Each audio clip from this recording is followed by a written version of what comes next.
A good friend of mine on the education side, his name is Dan. We actually got together in, I guess it was around about '96, because he had a vision with other educators to not only bring copyright compliant content in the form of audio, but also training regarding copyright compliance and some other services, technologically integrated services for K through 12. And he had everything he needed except for a music background. And as I was finishing up Berkeley College of Music and had a strong background in copyright and had kind of my black book of copyright attorney and producers and technology people, because it wasn't just about music. We were doing social networking in 1999, so that will tell you a lot. But what we did is the industry professionals joined forces with the educators, and in 1998 we incorporated. So that's just a little history about our company. And what you're seeing today is actually completely instructional. This is not a sounded out pitch. We feel like we have so much to offer in terms of digital copyrights, and especially in this day and age when we start talking about media permissions. And here's a big keyword for us these days: 21st century skills and digital citizenship. And we started, or I should say I started personally educating educators on copyright. I guess it was around about 1997, which is when fair use started. And I am an ASCAP member, and if you notice on the fair use guidelines that ASCAP is one who endorsed the fair use guidelines, and we use fair use all the time. So part of what I'm going to do today is help you understand what fair use really says, and what you can and cannot do, not just with music, but other digital formats such as video, photographs, and some other things that we'll explore today. Now, it's funny, somebody mentioned it just a little earlier in our conversation, but around about '97, our conversation and my delivery about copyright was very, very different. Because at the time, our message was pretty much, hey, you know, so long as you keep the face-to-face instruction and it's related to your course content, and you can keep that thing in the classroom, you don't have any synchronization rights, but ASCAP's not going to come and knock on your door. Okay, you're honest about that. But our conversation had changed whenever technology was really emerging in education. Why? Because everything lines up on the internet now, right? So now we've got podcasts, we've got video production, we've got Web 2.0 applications, we have social networking being brought into education, and these are all viable pieces of technology, not only for teachers, but for students and for parents.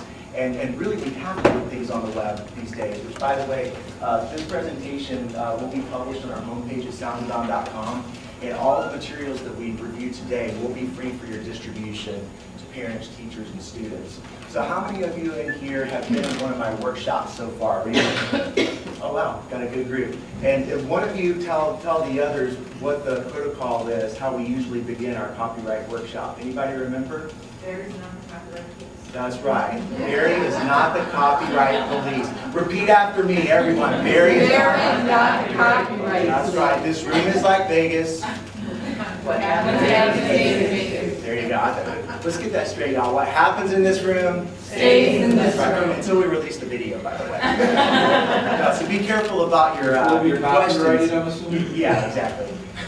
Now, what we're going to do is we are videotaping today, and we figure the importance of that will be for those who are not here, or if there's maybe parents or teachers or students that you want to hear this message, it'll be there for you to share with them.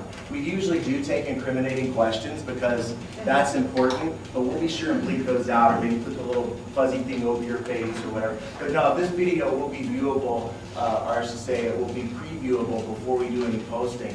And then you guys can put it on the network and share it with everyone, because I think we're going to explore some very valuable information.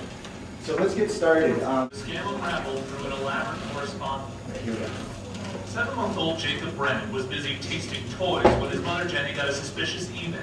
Out of the blue, some girl emailed us and said, I think you should know that someone is using Jake's picture in an adoption scam.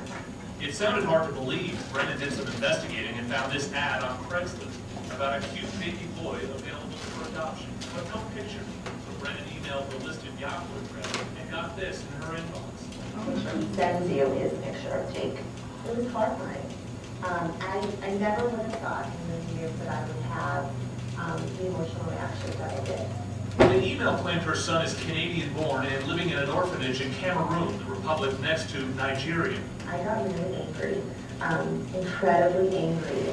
But Brenda decided to play along in search of more clues. She discovered if you hold the cursor over Jacob's picture, it shows the address for her family's blog. I know other people had access to it, but I never thought I would really want to.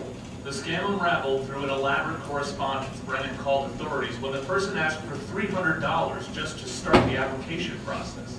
Even though he's not being harmed, I think in a way he's being sort of violated.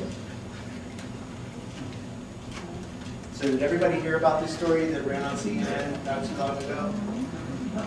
No. Yeah, it's quite scary, you know, what we're seeing these days. And the whole point that we're making here, we really saw the transition starting to happen in the early 2000s. And then Carol Simpson, everybody heard of Carol Simpson in this room? Yeah, excellent lady. She's a media specialist turned copyright attorney. She's awesome, and she's out of Texas.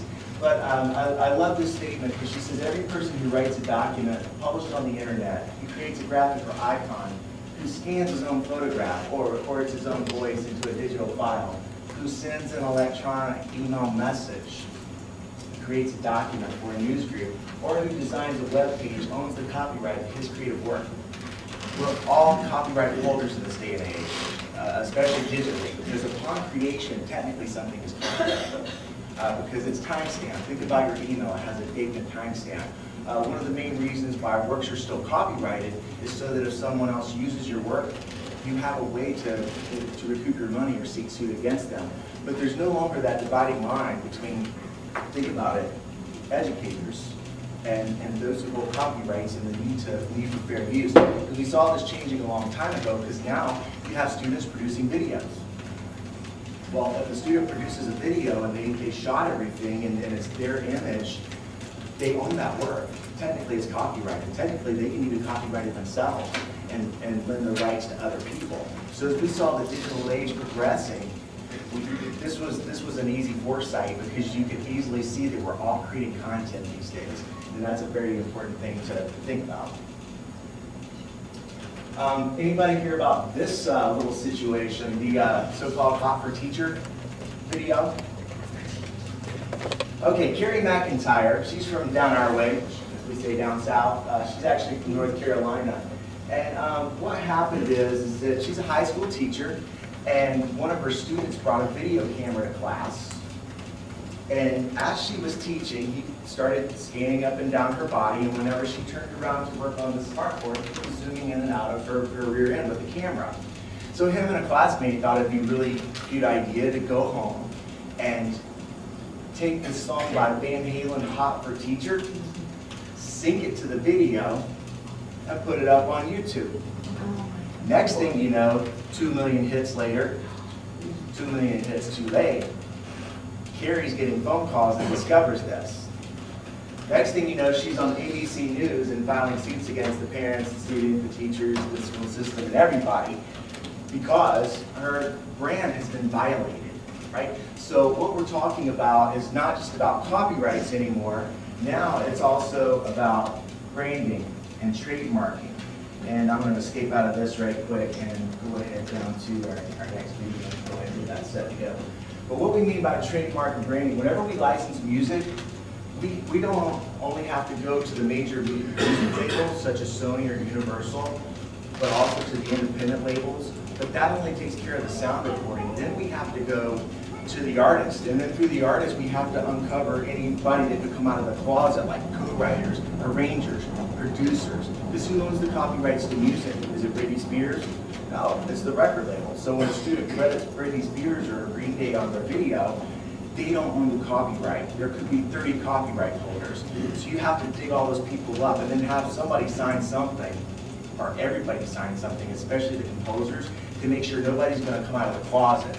Well, that just takes care of the copyrights. The branding is a whole other issue because then you have to document how works can be used. And what that means is if you're a school teacher, you don't want Hot for Teacher playing across the world because what's happened to Ms. McIntyre?